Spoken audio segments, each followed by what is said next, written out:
Welcome to the Outthinkers Podcast. Plug into fascinating minds and breakthrough ideas that are transforming industries and the world. I'm your host, Kyan Krippendorf, founder of Outthinker Networks, a global think tank comprised of corporate strategists, innovators, and entrepreneurs that are shaping the future of business. If this describes you, join us at outthinker.com.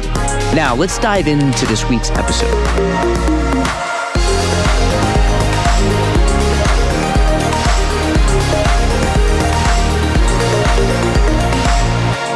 Most people, when they're tasked with reimagine something and trying to, reimagine work or life or healthcare or an industry, whatever it is, they usually make a big mistake. And that is they trying to look for predictions or trends. So they invite people that can predict, a specific future in that specific category. And they're sharing trends that, might become true or not. And I think that's a mistake because that really narrows down your vision. Instead, you should actually look for what is something you desire to create. That was Frederik Pferdt, Google's first chief innovation evangelist and author of What's Next is Now: How to Live Future Ready. During his time at Google, Frederik played a pivotal role in shaping one of the world's most renowned creative cultures. He founded Google's Innovation Lab, through which he trained tens of thousands of Googlers to develop and experiment with cutting-edge ideas. For over a decade, he also taught groundbreaking classes on innovation and creativity at Stanford University. As you heard in the highlighted clip, something that shines through Frederik's work is his internal optimism and emphasis on an active creation of the future rather than a passive prediction of the future. This perspective challenges us to think differently about innovation and our role in shaping the future. In this episode, Frederik shares how the future isn't something that merely happens to us, but something we have the power to actively create, a viewpoint that empowers organizations to see themselves as agents of change. The 6 dimensions of a future-ready mind state, which together form a way of looking at the world that reveals potential all around you. Powerful yet underrated psychological techniques that leverage positivity, gratitude, and optimism to enhance team dynamics, boost morale, and create a more innovative, engaged environment. Ladies and gentlemen, Frederik Pferdt. Frederik, thank you so much for being here with us. And I know that you're joining us from a very exotic location. So thank you for taking the time. Thanks for having me. Thank you. Yes. Joining you from the Santa Cruz Mountains. I don't know if it's exotic, but it's a great place to be. Yeah. I'm very grateful for it. So when I picture the Santa Cruz Mountains, I picture you sitting with a glass of wine, and I don't know the Santa Cruz Mountains well enough, overlooking a vineyard or something like that. Where are you? Yes, we are in a little forest. Yes, with 2 geodesic domes. One we grow our own food in. Another one that I'm right in here talking to you. We have a little schoolhouse for our kids, an A-frame, and lots of gardening space. Yes, and lots of play space for our kids as well. We have 3 kids and an art studio where we love to just create stuff and do stuff. All right, so we have so much to cover from your excellent book and work and the experience that goes into it. I'd like to open up with 2 questions that I ask all of our listeners. And the first is just to help us get to know you a little bit more personally, in which we already have a bit. Could you complete the sentence for me? If you really know me, you know that. So if you really knew me, you would know that I hate doing things twice. So it's really true that I thrive on new things. So I'm constantly seeking to explore new ideas, perspective, experiences, whether it's through crossing the Alps on a bike or a silent retreat in nature for about 10 days or, whatever you have. It's that curiosity that really drives my love for learning and my passion for helping also others to, do something not as a routine, but trying to do something new from time to time. And I know it's hard for our minds because our minds love to do things twice or even more times. But breaking out of that pattern and getting off autopilot is something I truly enjoy. Great. I love that. Yeah, I was curious about that because I heard that about you. And I also know, I don't know this for sure, but I got the sense that you maybe meditate or you have some rituals. And so I was wondering how when you do which, something new versus something that has some ritual value to it. And that's a great point, right? Even in meditation, that could be like your daily practice. You can experiment and try new things every time. And so, you need to always do like radically new things, right? You can also, in your routines or in your rituals, you can try new things, right? You can explore, like, how can I sit differently in a meditation? How can I start breathing differently? What's a different type of meditation I want to explore today? And so it's something that everybody can follow on, which really gets you to new possibilities and new learnings as well. And who doesn't like to have those two things? For a lot of people, it's quite difficult. So I got a lot of pushback from my friends and also family, when I always wanted to go to a new restaurant or a new place for vacation or whatever it is, right? Most people would not like that because they say like, hey, let's go to this amazing thing that we value so much and we know it's going to be great and so forth. And I said like, yeah, but there's a billion things out there that we haven't tried and they can also be great, right? So why don't we follow that path?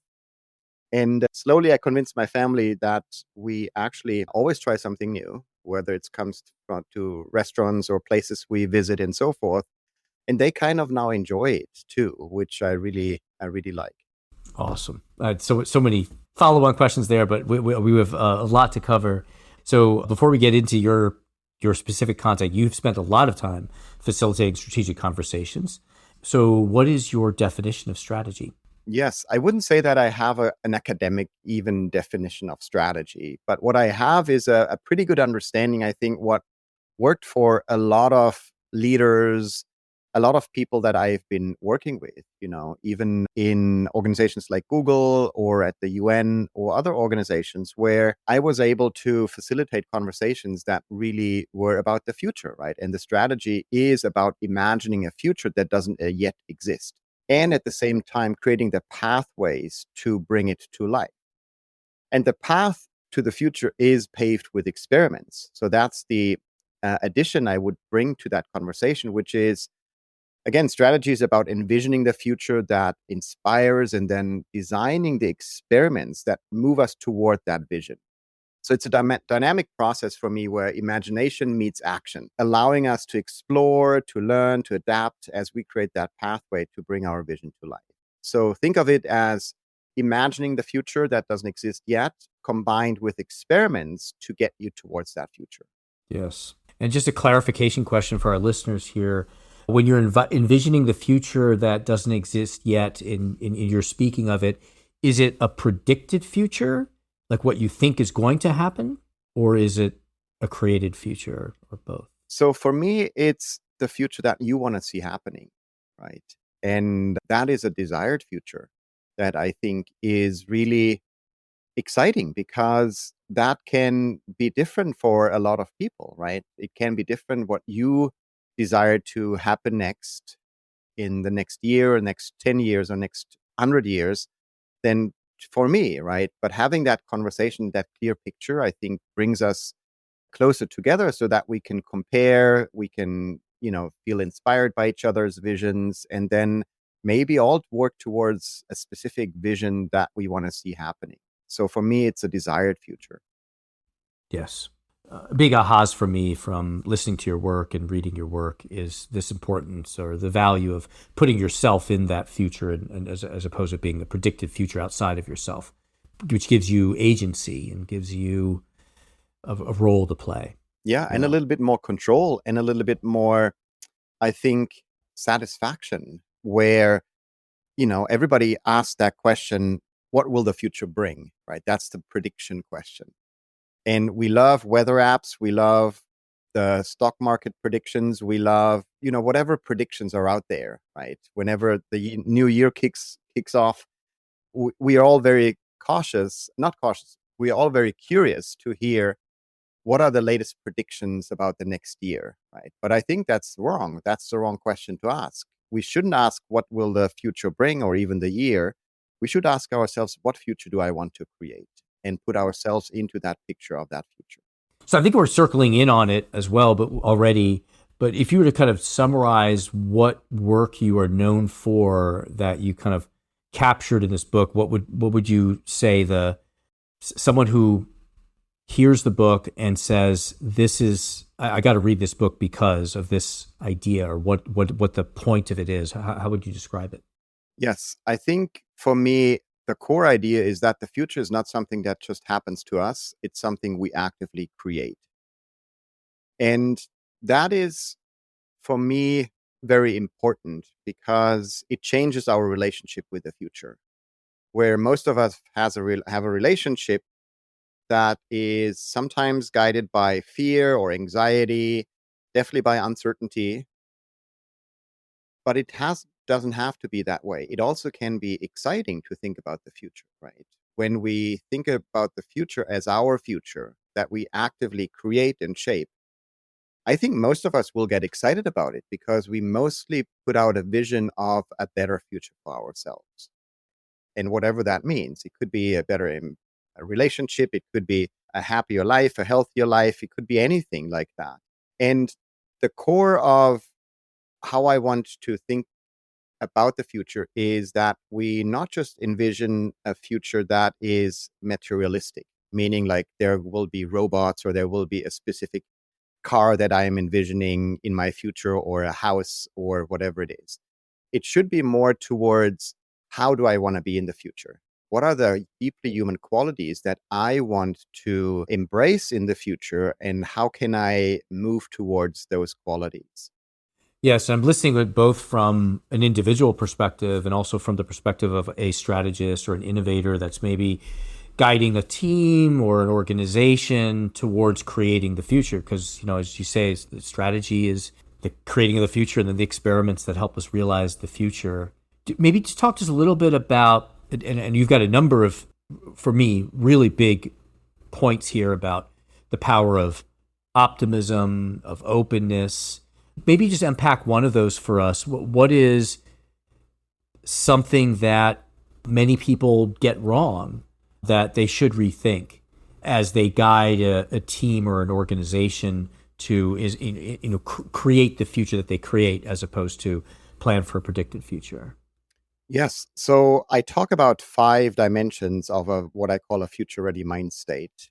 And there is a couple of things that I really find valuable, I think, for our listeners, which are that these dimensions are all things that should sound familiar to you in the first place, right? And those are optimism, openness, curiosity, empathy, and experimentation.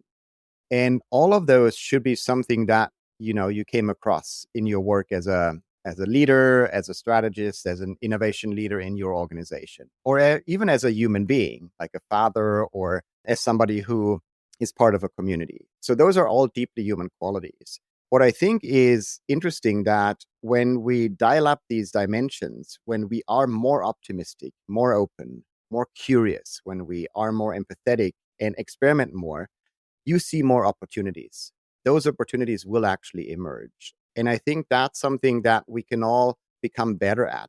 For example, turning our negativity bias that we all find in ourselves, looking for flaws or the mistakes or the obstacles, and looking for the opportunities in something where I feel, which is very related to innovation, which is an emotional process usually, right? When you come up first with your idea and which is very fragile, you are very excited most of the time because you think you're going to solve some big problem here.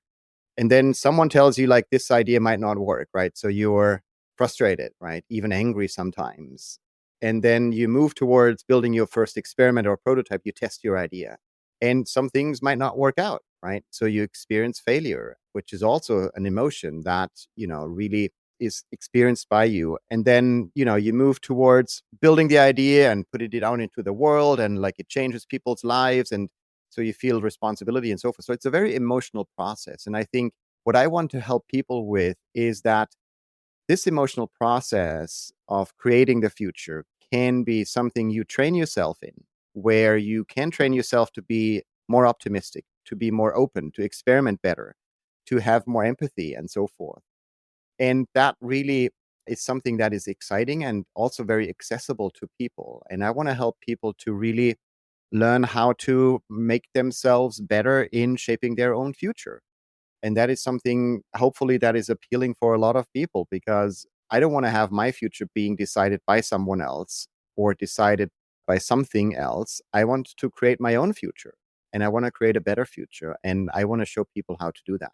So yeah, this pops an idea in my mind that I hadn't had coming in here yet, and so I may be off here, but I feel like in the process of, say, creating a plan for a future, there's like one stage which is, here's a possible solution, and having optimism to be able to experiment and say, we could figure this out. If we apply that optimism early on, it could lead people to say, oh, there's nothing wrong here. There's no issue that we need to solve. It will happen anyway, right? Which could kind of lead us away from wanting to create. I don't know. You have any reaction to that? Absolutely. And that's the argument I hear every time, right? We need to look at what could possibly go wrong. This will lead you down a path where you actually all will agree that we should not pursue this idea, which is fascinating to me, right? The mind just tells you like, hey, don't say yes, don't go down that path, don't try it out, don't open up yourself for something new. Go with what you know. Go with what really works out, because that's the safest thing to do. And we need to trick our minds and say like, no. The safest thing to do is not here to go with an approach that we already tested and tried, or with going something that we've already known. It's the opposite. We need to go with the unknown. We need to go into trying something new. And that, hey, brain, might feel uncomfortable for you. Absolutely. But it's the only way to move beyond the status quo. Because the worst thing that can happen is that we go back to square one and we don't move. We don't make any progress. And I think a lot of organizations, a lot of individuals are just stuck because they find the most important reasons why they should not innovate, why they should not do something new, why they should not change, right? And usually the people who yell those reasons the loudest, they were listened to the most. And I think that's wrong. I think we should listen to the people who say like, hey, let's try it. We don't know if it's going to work out, but it's worth trying, because that's the only way to make progress. So I can hear in your speaking, and I know from your experience that you have experienced it explicitly, that reaction as you have facilitated groups or participated in groups. So let's just put ourselves in the mind of someone who's facilitating this conversation. Someone presents this idea, and there are some people with no optimism. Here are the 100 reasons why this won't work, and technically if feasible, not feasible, and legally and functionally, and all of that, right? How do you move them forward in that situation? How do you facilitate that moment? Yes, there's two things that you need to create. One is that people need to be excited about the future and the idea that you present. And the second thing is they need to somehow feel that they are involved, that the idea either, comes from them partially or fully. And I remember that when the pandemic started, I was called in to lead a project called Project Reimagine for Google. And so the leadership was giving me that task to say like, hey, Frederik, you need to reimagine how work works at this 135,000 people large organization back then. And, I remember like I went out of this dome and talked to my wife and talked to the family, and I was super excited to be tasked with that project, because for me, that's something exciting to look forward to, right? Creating and shaping that future. And, Google invented different types of how we work together in the past. So they had really high expectations to do it again. And so for me, it was about a process that went on for 6 weeks to really engage about 26 leaders across the organization to really reimagine work. And before going I don't think we have time to go deep into what we actually did, but one thing that really helped us to make progress and move forward is to use metaphors to imagine how the future could look like. And so I asked everyone to bring a metaphor and even a picture of something that they feel like this could have elements of the future of work. And so people brought a beehive, for example, right? And they talked about how bees, organize, they work together, how the queen is kind of like guiding the interactions, how there's like two bees at the entrance of the beehive, or three bees or a couple of bees that really check in to see like if the bees are belonging to that community or not, and so forth. So it was really interesting to dive into like a beehive, for example, and how bees organize themselves and get work done as well. And so lots of leaders and everybody in the 26 group brought a metaphor of how they envision the future of work. And so obviously we didn't build like off a beehive, but we used some of those elements to really feel inspired. And that really helped us to also create a vision for the future of work for that organization. So that's just one thing where you have people turn away from like finding arguments why this would not work, why they're not passionate about this idea, and move towards excitement and say like, yeah, I like these things. And I like that we are now inspired by 26 metaphors of the future of work, inspired by nature, or, how to live on the moon. That's what somebody brought kind of like as a metaphor, and just combining those and drawing out the best elements so that you can build a vision for the future that is really inspired by everyone on that group. So everybody feels that they participate, they belong with their idea in that future strategy and that future vision. And I think that's very important. Yes, I love it. Yeah, this sense of like shared commitment to the creation and shared creation, and seeing it as a journey of experiments, not a design of a perfect solution that will be buildable when we open the doors. Absolutely. All of those. I love that. Yeah. Maybe sharing one learning that really helped me to also inspire my work moving forward, which is like most people, when they're tasked with reimagine something and trying to, reimagine work or life or healthcare or an industry, whatever it is, they usually make a big mistake. And that is they trying to look for predictions or trends. So they invite people that can predict, a specific future in that specific category. And they're sharing trends that might become true or not. And I think that's a mistake, because that really narrows down your vision. Instead, you should actually look for what is something you desire to create. What is something that you can draw from nature, that you can draw from a very different industry, that you can draw from someone who is not an expert, right? Who might be a beginner or a novice in that specific area. And what are some of the ideas you can draw out from them? So I usually like to either invite children, people who have no idea about that specific topic, or invite someone who doesn't do predictions, but really shares a powerful story of how they want to live in the future. And if you do those things, you're moving away from that part where most people trying to look for an answer from someone who is pretending to predict the future and tells you exactly like this is going to happen in the next year or next 10 years. And I think that's the biggest mistake most of the leaders are actually making. Interesting. Yeah. So I've heard kind of the argument that we can't predict the futures, we have to be ready for multiple futures.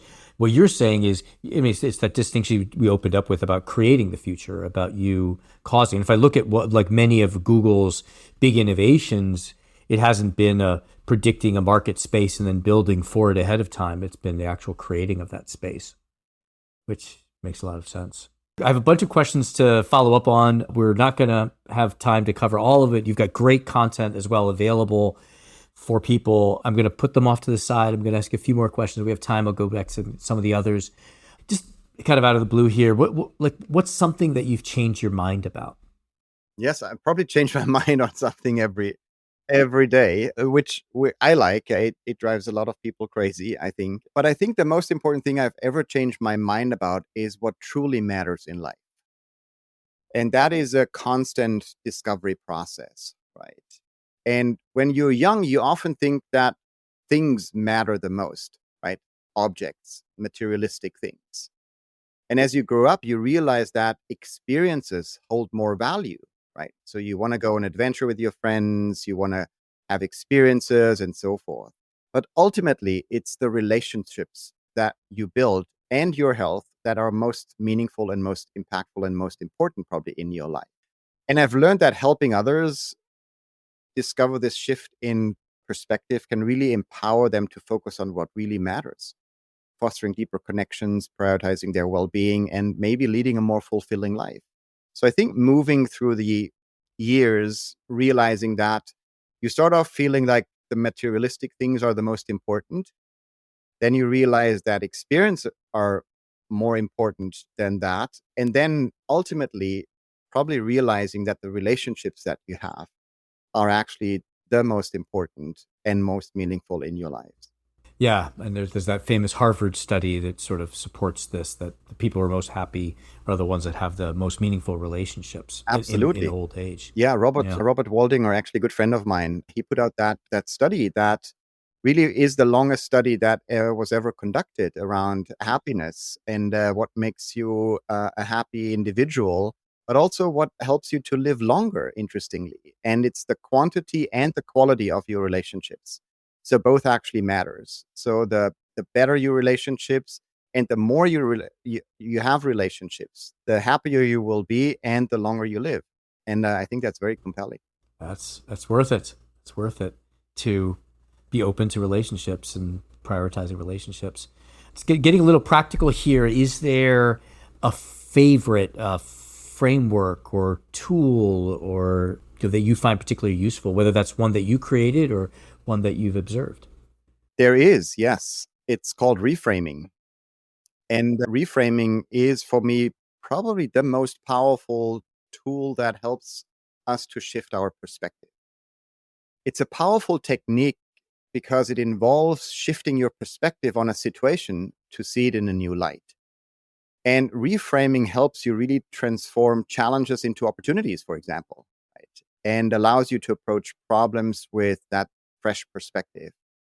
And one exercise on reframing that everybody can try is when next time you encounter a challenge or a setback, just take a moment to pause and reflect and ask yourself, how can I view this situation differently? What if this obstacle that you encounter is actually an opportunity in disguise, right?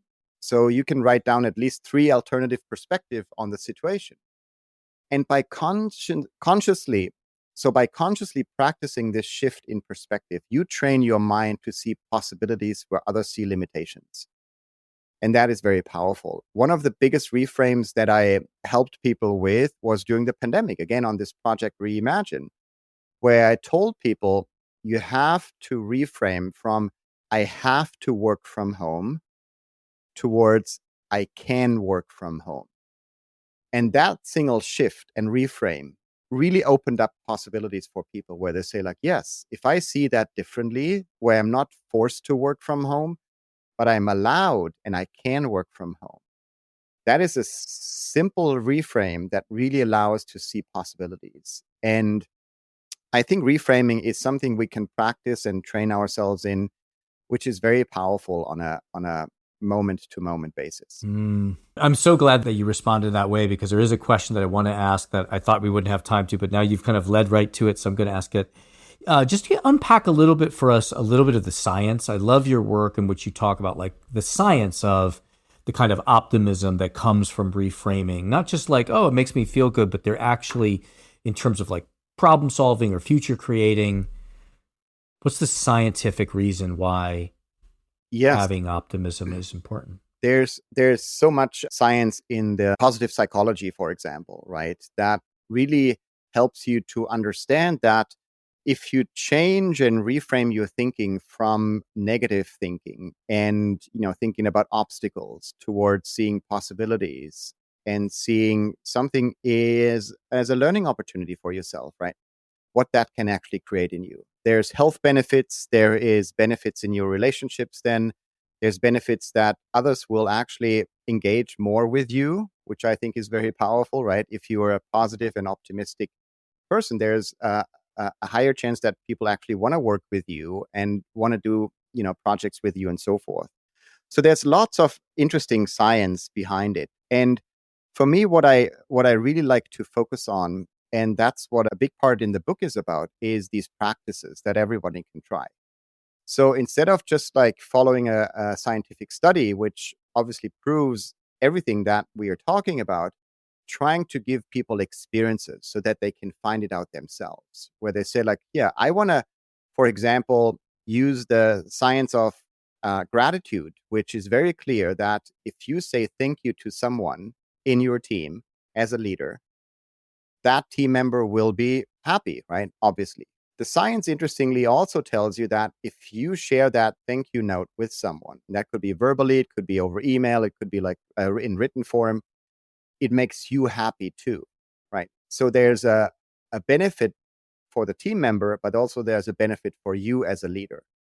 So we use that practice in our leadership meetings too, where we said like, yeah, let's say thank you to someone on the team for work they've done, for something they have done for the team or for the organization or whatever it is.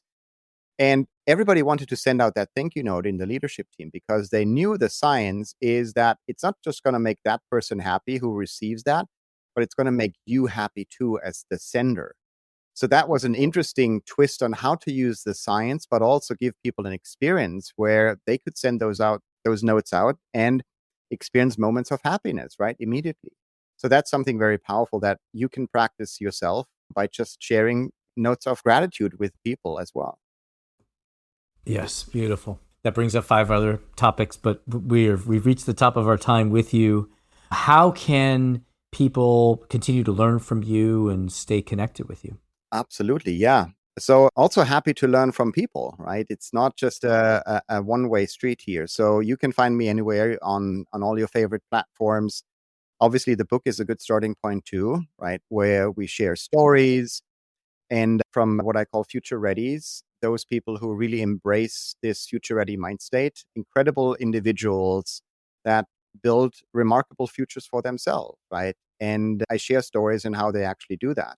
There's also practices everybody can try. So if you like some of the practices that I've shared here, you're definitely going to love all of those practices that are in the book. And then there's parts of my experience at Google and at Stanford and in other organizations like the FBI or the UN and in startups too, where I feel there is something that I was fortunate enough to learn that I want to share with people so that they either don't make the same mistake or learn from that too to apply it in their organization. So feel free to check out the book. And yeah, you can find me also with a next letter, which is something that comes every second Friday in your inbox for free that gives you experiments you can try. It gives you stories. It also gives you my perspectives on the current world that hopefully will inspire you to build a better future.